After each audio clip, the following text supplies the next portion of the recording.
तर मित्रांनो, हा जो प्रकार घडलेला आहे, हा प्रकार पुण्यामधल्या स्वारगेटमध्ये घडलेला आहे.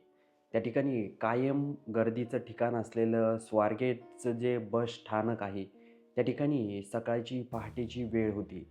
त्याच दरम्यान एक मुलगी जिला फलटणला जायचं असतं, ती एका बसमध्ये बसते आणि तिथं अचानक एक 27 वर्षीय तरुण त्या ठिकाणी येतो. त्याचं नाव असतं दत्तात्रय घाडे. त्याचबरोबर जेव्हा ती बसमध्ये बसते, तेव्हा तो तरुण त्या तरुणीसोबत गोड-गोड बोलतो. तर तो बोलतो, की "ताई, तुम्ही इथं बसू नका, कारण ही बस फलटणला जात नाहीये. यासाठी दुसरी बस आहे, तुम्ही तिकडं जाऊन बसा." आणि जी तिकडं बस असते, त्या बसमध्ये तो विनंती करतो, की "तुम्ही तिकडं जाऊन बसा. तुम्हाला नक्कीच फलटणला तुम्हाला जायचं असेल, तर ही बस फलटणला जात नाही." आणि तो गोड-गोड बोलतो, ताई बोलतो. पण होतं असं, ती जी महिला असते, तो जो गोड बोलत असतो, त्याच्या जाळ्यामध्ये ओढली जाते.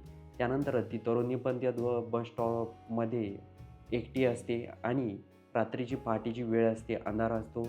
त्यामुळं ती महिला पण त्या मुलावर विश्वास ठेवते आणि त्या बस स्टॉपमध्ये त्या दुसऱ्या बसमध्ये बसते. बसल्यानंतरच तो मुलगा त्या बसचा दरवाजा लावून घेतो आणि त्या महिलेसोबत चुकीचं कृत्य करतो. त्यानंतर तो जो व्यक्ती आहे CCTV फुटेजनुसार तो आपलं काम झाल्यानंतर तिथून निघून जातो. त्यानंतर ती जी महिला असते 27 वर्षीय, ती महिला आपल्या मित्राला कॉल करते. तिला फलटणला जायचं असतं. पण ती आपल्या आधी मित्राला कॉल करते. मित्र सांगतो, की आपण पोलीस स्टेशनला कंप्लेंट करू आणि त्यानंतरच ते पोलीस स्टेशनमध्ये धाव घेतात आणि त्या व्यक्तीविरोधात आपली केस दाखल करतात. त्यानंतर पोलीस जे स्वारगेटचं जे बस स्थानक आहे, त्या ठिकाणी पोहोचतात आणि तिथं तपास करतात. तपासादरम्यान पोलिसांना CCTV फुटेज जेव्हा ते उचकतात, तेव्हा समजतं आणि ते हा तरुण कोण आहे, काय आहे, सगळी काही चौकशी पोलीस काढतात.